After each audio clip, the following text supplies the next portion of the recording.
সুপ্রভাত বন্ধুরা, কেমন আছো তোমরা সবাই? আশা করছি তোমরা সকলে খুব ভালো আছো। আমিও বেশ ভালো আছি। আজ হলো সোমবার, সপ্তাহের প্রথম দিন। সকাল সকাল ঘুম থেকে উঠে পড়েছি। সকাল সকাল বলতে এখন ঘড়ির কাঁটা 5টা 10। তারও আগে উঠেছি, কারণ মুখ ধোয়া হয়ে গেছে আমার। এখন গেটের সামনে একটা ঝাঁট দেবো, দিয়ে একটু জল দেবো। বাইরের আকাশের মুখটা বেশ ভার হয়ে আছে, মানে এখন তো বর্ষাকাল, দমকা দমকা বৃষ্টি হচ্ছে, মানে যেখানেই মেঘ জমকেছে সেখানেই বৃষ্টিটা হচ্ছে। বেশ ভালোই লাগছে। আর এই বৃষ্টি বাদলের দিনকে কী বলতো, যারা বাইরে বেরোয় তাদেরই একটু কষ্ট। এক তো রাস্তা দিয়ে গেলে জল জমে থাকলে গাড়ি টাড়ি গেলে ফাচাত করে ছিটকে গেল, সেটা একটা সমস্যা হয়। তারপরে ভিজে গেলে সেই ভিজে অবস্থা সারাটা দিন কাটে, ওটা একটা সমস্যা। এমনি নাহলে বর্ষাকালটা খারাপ লাগে না। যারা আমরা মেয়েরা বাড়িতে বসে আছি তাদের জন্য মোটামুটি ঠিক আছে, খালি জামা কাপড় শুকনো করতে একটু প্রবলেম হয়, মানে জামা কাপড় শুকনো হতে চায় না, এটাই একটা সমস্যা। আর যাদের বাড়িতে ওয়াশিং মেশিন আছে তাদের অতটা অসুবিধা হয় না, কারণ ওতেই তো অর্ধেক শুকনো হয়ে যায়, তারপরে একটু মেলে দিলেই পাকার হয় শুকনো হয়ে যায়। কিন্তু আমাদের মতো, মানে আমার মতো যাদের অবস্থা মানে হাতে কাছে, তাদের একটু দড়িতে মেলতে, একবার করে যাদের ছাদ আছে ছাদে যাচ্ছে, শুকনো করতে দিচ্ছে, ক্লিপ দিয়ে আটকাচ্ছে, আবার তুলে তুলে নিয়ে আসছে। আমার ওই সমস্যাটা নেই, কিন্তু আমাকে এই ব্যালকনিতে দিয়ে রাখতে হয়। হাওয়ায় যেটুকু শুকনো হলো দুদিন ধরে, তারপরে আবার যাই হোক অল্টারনেট আছে, এখন পড়ার জন্য অসুবিধা হয় না। আর এই এখন ঠাকুরঘরটা পরিষ্কার করে মুছে, আর যেটা দিয়ে মুছে ওটা একবারে সঙ্গে সঙ্গে ধুয়ে পরিষ্কার করে, আর ঠাকুরের তো দড়ি আলাদা করে টাঙানো থাকে, ওখানেই মেলে দিয়ে এলাম। এরপর গোপালের সেবা দিয়ে তারপরে তোমার যাব রান্নাঘরে গিয়ে একটুখানি আগে চাটাকে বসিয়ে দেবো।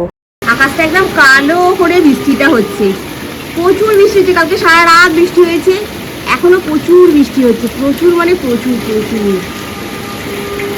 পুরো আকাশটা একদম অন্ধকার হয়ে আছে, সূর্যকে দেখতেই পাওয়া যাবে না আজকে আর এই পুজো কমপ্লিট হলো, পুজো কমপ্লিট হয়ে আর আমি করলাম, মানে চা বসিয়ে দিয়েছি। চা বসিয়ে আমি না একবার ব্যালকনির কাছে একটু ঘুরে আসি। এই ঘুরতে এসে দেখছি না তো, তনুকে বলছি পুজো করতে করতে, আমি বলছি আজকে যাবি? বলছি যে হ্যাঁ যাবো। আমি তুই জানলাটা একবার খোল, বলে আমার জানলাটা খুলে দিয়েছি। বলছি যে খুব বৃষ্টি হয়েছে তো, আমি হ্যাঁ যাবি? বলছে না যাবো না।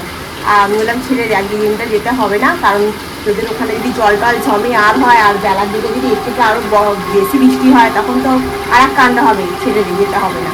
বলতে বলতে না যাবো না তাহলে আজকে। আর ওদের সে গ্রুপ থাকে, গ্রুপে মেসেজ করেছে যে এত বৃষ্টি হয়েছে কী করে যাবো। দেখি কী করে বলতে আমাকে তো এখনই বলতে হবে, নাহলে তো আমি রান্না করতে পারবো না। ঠিক আছে, আমি চা বসিয়ে দিয়েছি। চা বসিয়ে দিয়ে আমি না একবার বাইরের আবহাওয়া কেমন চলছে সেটা একটু দেখে আসি। হ্যাঁ, প্রচণ্ড পরিমাণে বৃষ্টি, আজকে সারাদিন ধরে বৃষ্টি চলবে। হ্যাঁ, এই হচ্ছে আমার আপডেট। আজকে খুব ইচ্ছা আছে তোমার খিচুড়ি খাওয়া, খিচুড়ি আলু ভাজা, বেগুন ভাজা, বেগুন নেই খিচুড়ি আলু ভাজা, আর তোমার ডিম ভাজা, একটু পাঁপড় চাটনি পাঁপড়টা আমার না হলে চলবে, কিন্তু তোর জন্য করতে হবে। আর আমার এই যে চা ফুটে গেছে, চলো চাটা ছেঁকে নিয়ে দুজনে মিলে এখানে একটু বসে একটু শান্তিতে খাই। ঠিক আছে, আমি সকাল সকাল এটা রোজকার কাজ, আদা দিয়ে একটু চা করি, চা করে 2 কাপ চা নিয়ে গিয়ে তনুতামাতে বসে খাচ্ছিলাম। আমি ভাবলাম আজকে মনে হয় অফিস যাবে না, বসে একটু শান্তিতে চাটাকে খাচ্ছি। খেতে খেতে বৃষ্টিটা থেমে গেল, বৃষ্টিটা থেমে গিয়ে আকাশটা হালকা পরিষ্কারও হয়ে গেল। বলছি এই দেখো বৃষ্টি থেমে গেছে, আমি তো অফিস যাব। আমি বললাম যা বাবা, এই তো বললি যাবো না। তারপরে তো বেরোনোর সময় গাঁই গুঁই করছিল যদিও, কিন্তু আমার যেহেতু রান্না হয়ে গেছে একবার, তো অফিস তো ওকে যেতেই হবে। আমি বলছি রান্না যখন হয়ে গেছে তখন তোকে যেতে হবে। তখন বলছে যে কেন? আমি যে বৃষ্টিটা পড়ে নেই তো, শুধু শুধু তাহলে কামাই হয়ে যাবে। আচ্ছা ওরা এরা ওইখানে জানলাটা খোলা রাখলে এদা হুড় করে বৃষ্টি যায়, হাওয়া বল, হেভি মজা।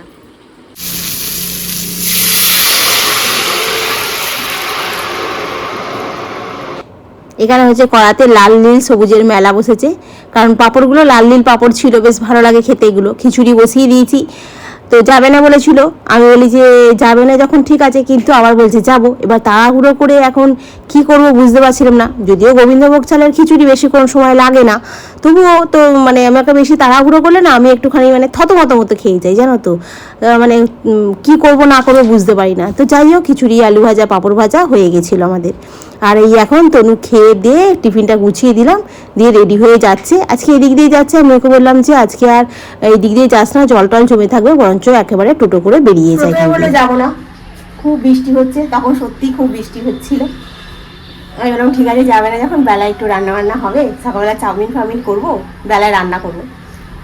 বৃষ্টিটা হচ্ছে একদম ঝমঝমিয়ে, পুরো সকালবেলা দেখলে তো কেমন বৃষ্টি হলো, দেখে শুনে বললো ঠিক আছে। তারপরে ঠিক 7টা বাজে, তখন বৃষ্টিটা একদম টোটালি বন্ধ হয়ে গেল।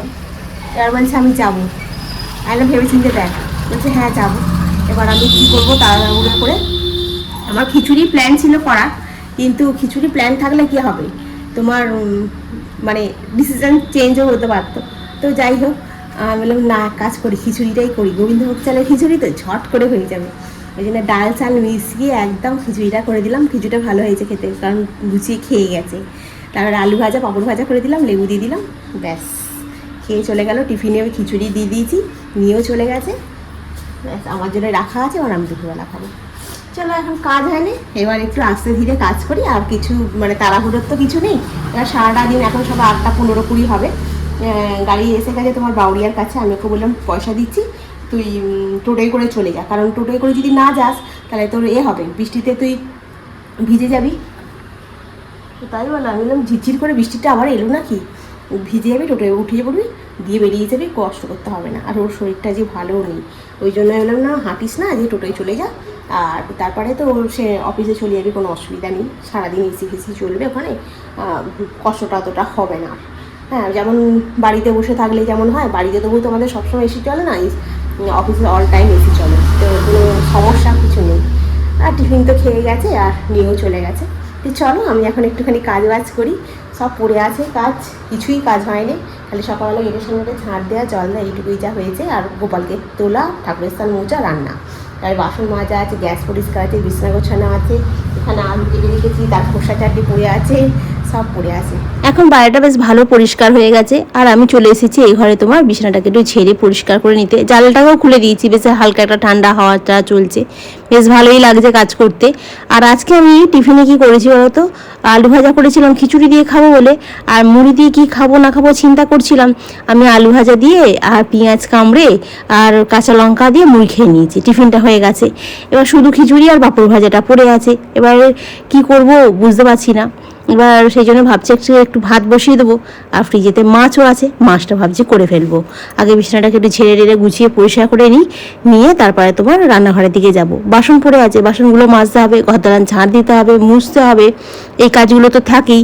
তার সাথে তোমার আজকে ড্রেসিং টেবিলটা পরিষ্কার করে নেবো, 2-1 দিন হয়ে গেছে ড্রেসিং টেবিলটা পরিষ্কার করা হয়নি। আর সেই ড্রেসিং টেবিলের উপরে কিরকম একটা কাঁচের উপরে দেখবে ধুলো পড়লে কীরকম একটা হয়ে যায় না, সে আকর কাটা যায়, দেখবে নাম সব লেখা যায়, ওরকম একটা ধুলো পড়ে থাকে, ওটা দেখতে খুব বাজে লাগে জানো তো। আর বিশেষ করে ড্রেসিং টেবিলটা হচ্ছে আমার খুব শখের জিনিস।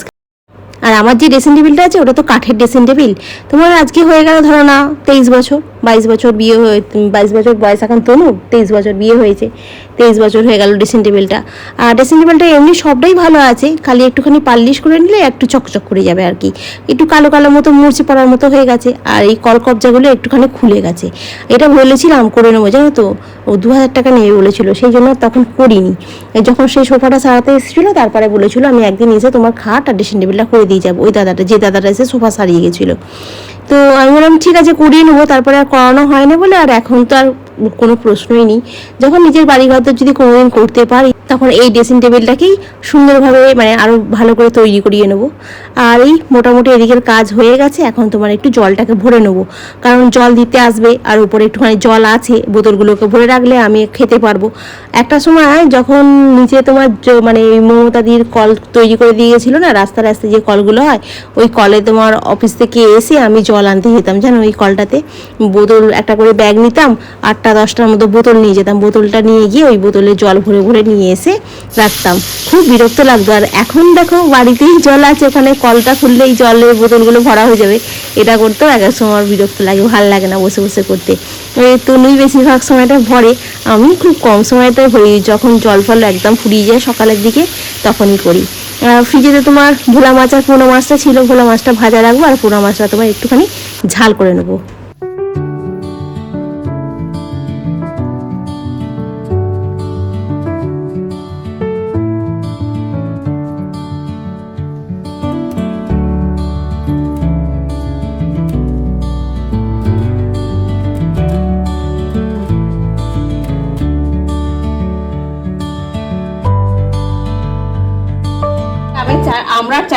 আমের খালি করছি, আমরা চাটনিটা বার করে নিয়েছি, আমরা চাটনিটা খুব ভালো হয়েছিল কিন্তু কালকে, এই যে মাছটা একটুখানি সাইজটা একটু এমতো হয়ে গেছে বলে ওই জন্য ও আর খাবে না, বলছে এটা বোয়াল মাছ। বোয়াল মাছ না, তিমি মাছ। পাঁপড় ভাজা, এই আলু ভাতে দিয়েছি, আর এই মাছের ঝালটাকে দেখো খালি একদম। খিচুড়ি আছে এখানে, খিচুড়ি কিন্তু আমি খাবো না এখন, খিচুড়িটা ভালো লাগে না খেতে। দুপুরবেলাটা আমার একটু ভাত, আলু ভাতে তেল মাছ টাছ হলে ঠিকই আছে, আর খিচুড়িটা আমার রাতের দিকে বেশি ভালো লাগে, এই জন্য আমি খাবো না। আর একটা কারণ হচ্ছে কি, আমার নিজের জন্য করতাম না, করেছি এই কারণে, কারণ মাছটা যদি আজকে না খাই কালকে মঙ্গলবার খেতে পারবো না, আবার সেই গিয়ে তোমার বুধবার দিনকে মাছটা কেমন থাকবে না থাকবে আমি তো জানি না কিছু। আর ওই মাছটাকে, পোনা মাছটা, ওই গাঁথাগুলো নিয়ে আসি, তো গাঁথাটাকে কেটে 4 পিস করে পোনা মাছ দিচ্ছে, বলছে এটা তিমি মাছ। আচ্ছা ঠিক আছে, তিমি মাছ যখন খেতে হবে না, সারা সপ্তাহ নিরামিষ খাও। আজকেই মাছ হয়ে যাচ্ছে, বুধবার থেকে গোটা সপ্তাহ নিরামিষ হবে। ডিম করবো কিন্তু মাছ আনবো না, খাবে রবিবার দিনকে। যদি মনে হয় যে মাছ খাবো বলে, তাহলে গাঁথা মাছ নিয়ে আসবো, ওকে দেখিয়ে ফোন নিয়ে যাব, আর যদি খায় তাহলে আবার নিয়ে আসবো, না নচে। কারণ অফিস যাওয়ার সময় ওর মাছটা মানে ও কাটা ছেড়ে ছেড়ে খাওয়া সম্ভব হয় না, আর আমার পক্ষেও বেঁচে যাওয়া সম্ভব নয়। কারণ আমি সকালবেলা ওকে রান্না করে দেবো, টিফিন করে দেবো, টিফিন গুছিয়ে দেবো, জল ভরে দেবো, আমি সব A to Z করে দিই, জানো তো। ব্যাগটা গুছিয়ে দেওয়া, ব্যাগের মধ্যে পয়সা আছে কিনা সেটাও আমি দেখে দিই, মানে A to Z করতে হয়। তো সেই ক্ষেত্রে আমার পক্ষে সম্ভব নয় আমাকে মাছের কাটা ছাড়িয়ে দেওয়া, তাও চিংড়ি মাছ ওরা তবু আমি খোসা ছাড়িয়ে দিই, জানো তো, খুব সমস্যা হয়। তো যাই হোক, এখন দেখি ও কী করে, সেই অনুযায়ী মাছ হবে বাড়িতে, নাহলে মাছ বন্ধ, যাক পয়সা বেঁচে যাবে। আর এই দেখতে দেখতে সন্ধ্যা হয়ে গেল। সন্ধ্যাবেলা আমি একটু বাজারের দিকে গেছিলাম, আলু ফুরিয়ে গেছিলো তো, আর একটু আলু নিয়ে এলাম, একটু শশা নিয়ে এলাম, রসুন ফুরিয়ে গেছিলো, রসুন নিয়ে এলাম। আমি এই খবরটা চালিয়ে দেখছি, আর সাথে একটুখানি আলুর দম করছি, আর তার সাথে তোমার হবে রুটি। আমি ভেবেছিলাম আজকে না রুটিটা করবো না, আমি বললাম যে এক কাজ করবি তুমি, আমি আলুর দমটা করছি, আর আসার সময় একটু রুমালি রুটি নিয়ে আসবি, আজকে দোকানটা আবার বন্ধ। বলছি দোকানটা বন্ধ? আমি যে ঠিক আছে, দোকান যখন বন্ধ তখন 2টো রুটি করছি। বলছি তাহলে 2টো রুটি করো, তোমার একটা আমার একটা, আর একটা করে রুটি খেয়ে তারপর তোমার একটা করে মানে একটু করে মুড়ি খাবো আলুর দম দিয়ে মুড়ি খেতে খুব ভালো লাগে। তো সেই জন্য একটা করে রুটি করছি, তো বেশিক্ষণ সময় লাগে না। তনু এসে গেছে, আর এসে যাওয়ার পরেও আমার এখনও রুটিটা হয়নি, তবে 2টো রুটি তো এক্ষুনি হয়ে যাবে, হয়ে গেলেই ওকে খেতে দিয়ে দেবো। আর আলুর দমটার পাশে বসিয়ে দিয়েছি, আলুগুলো ভালো সেদ্ধ হয়ে গেছে। আর এটা তো তোমার আলু নয়, ওই চন্দ্রমুখী আলু, তো খুব তাড়াতাড়ি সেদ্ধ হয়ে যায়। আর এই অনেক দিন পর আলুর দম হলো, আলুর দম দিয়ে ভেবেছিলাম একটু রুমালি রুটি খাবো, যাই হোক কপালে নেই আর বললে হবে, ঘরের তৈরি এখন আটা রুটিটাই খেতে হবে, তো ভালোই হয়েছে। আর রুটি বলো মুড়ি বলো, আলুর দম দিয়ে বেশ ভালো লাগে। এই এখন তনুকে একটু তুলে দেবো, দিয়ে আমি নিজেও খাবো। আর তোমার এখানে বাসন পড়েছে 1 রাস, খাওয়া হয়েছে মানে এখন 1 রাস বাসন পড়েছে, এখানে রান্না হলো, দুপুরের বাসন সবটা মিলে অনেকটাই বাসন পড়ে গেছে। সেই বাসনগুলো মেজে ধুয়ে পরিষ্কার করে গ্যাস ট্যাস মুছে রান্নাঘরটা একদম নিট অ্যান্ড ক্লিন করে তারপর তোমার শুতে হবে, কারণ সকালবেলা ঘুম থেকে উঠে আবার রান্নাঘরে ঢুকে করতে হবে। আর সকালবেলা যদি বাসন পড়ে থাকে, রান্নাঘরটা ভ্যান ভ্যান করে, সকালবেলা এইদিকে করতে যাবো নাকি রান্না করবো, কোন মানে মাথাটা তখন কাজ করবে না। ওই জন্য যত রাত্রিরই হোক আমি বাসন মেজে তবে শুই। তবে এখন কোনো প্রবলেম নেই, কারণ এখন 8:30 9টার মধ্যে আমাদের খাওয়া হয়ে যায়, তো 10টার মধ্যে মোটামুটি আমার রান্নাঘরের কাজ সমস্ত কিছু কমপ্লিট হয়ে যায়। সমস্ত বাসন টাসন মেজে গ্যাস ট্যাস পুরো একদম পরিষ্কার নিট অ্যান্ড ক্লিন করে নিয়েছি। রাতে পরিষ্কার করে রেখে শুলে না, সকালবেলা যখন ঘুম থেকে উঠে রান্নাঘরটায় ঢুকি, জানলাগুলো খুলে দিই, তখন চোখেরও শান্তি, মনেরও শান্তি। ঠিক আছে, তো চলো, আমার সমস্ত কাজ হয়ে গেছে, খাওয়া দাওয়া হয়ে গেছে, আর এই খবরটা চালিয়ে চালিয়ে শুনছি কানে হেডফোনটা দিয়ে। খবরে যা হচ্ছে, বাপরে বাপ, মানে এত নির্মমভাবে অত্যাচার মেয়েদের উপরে, এটা কবে বন্ধ হবে? হ্যাঁ, একটা দৃষ্টান্তমূলক শাস্তি দরকার, কারণ একটা দৃষ্টান্তমূলক শাস্তি পেলে মানুষ ভয় পাবে, তবে নাহলে ভয় পাবে না। কারণ মনে ভয় নেই, ভয়টা ধরাতে হবে যে না, এই কাজগুলো করলে আমাদের এই শাস্তি হবে। এই ভয়টা না ধরালে কোনো দিন এই রেপ, মেয়েদের উপর এই পাশবিক অত্যাচার বন্ধ হবে না। এমন মানে 10 বছর 12 বছর 20 বছর 25 বছর 70 বছরের মানুষকেও ছাড়ছে না, কেন এটা হচ্ছে? হ্যাঁ, কিছু মানুষের তো কত কি দাবি থাকে যে মেয়েরা ছোটো ছোটো জামা কাপড় পরে, দাবনা বেরিয়ে থাকে, হ্যাঁ, বুকের ঘাস দেখতে পাওয়া যাচ্ছে, সেই জন্য নাকি মেয়েদের উপরে রেপ হচ্ছে। তাহলে এর কি দেখতে পাওয়া গেল বাচ্চাটা?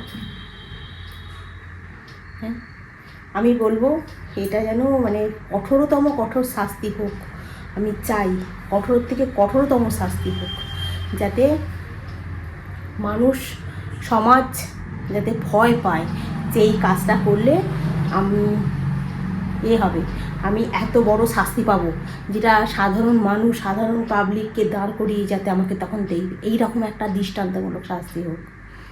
তো চলো বন্ধুরা, এগুলো শুনলে সত্যি বুকের ভেতরটা খুব ভয় লাগে, কারণ আমাদেরও মেয়েরা আছে রাস্তাঘাটে বেরোচ্ছে, এগুলো খুব ভয় লাগে। মানে এই রেপ নামক জিনিসটা এখান থেকে বন্ধ হোক। আর কবে, আর কত দিন এই জিনিসটা মানুষকে মেয়েদেরকে সহ্য করতে হবে, আর কত দিন। তো যাই হোক, মানে যখন দেখছি মানে ওই বাচ্চাটাকে, তখনও মানে ফটোটা তো দেখা যাচ্ছে, তখন অনেক একটুখানি বাচ্চা একটা মেয়ে, কতটা কষ্ট বলো তো, কতটা কষ্ট পেয়েছে ওই মেয়েটা। হ্যাঁ, তারপরে গিয়ে তাকে আবার পা তুলে মেরে জলের মধ্যে ফেলে দিয়েছে। কতটা মানে নির্মম অত্যাচার করেছে ওর উপরে, তো ভাবলেও না গায়ে কাঁটা দিয়ে আসবে, চোখে জল এসে যাবে। ওই মায়ের মনে, বাবার মনে কত কষ্ট হচ্ছে বলো তো। সেটাই বলছি যে এইসব যারা করছে তাদের দৃষ্টান্তমূলক শাস্তির দাবি হোক, দৃষ্টান্তমূলক শাস্তি পাক, যেন ওকে দেখে যেন আরও 5 জন ভয় পায়। তো যাই হোক বন্ধুরা, চলো আজকে রাখি, কালকে আবার তোমাদের সঙ্গে দেখা হবে। তোমরা খুব ভালো থেকো, সুস্থ থেকো, খুব সাবধানে থেকো।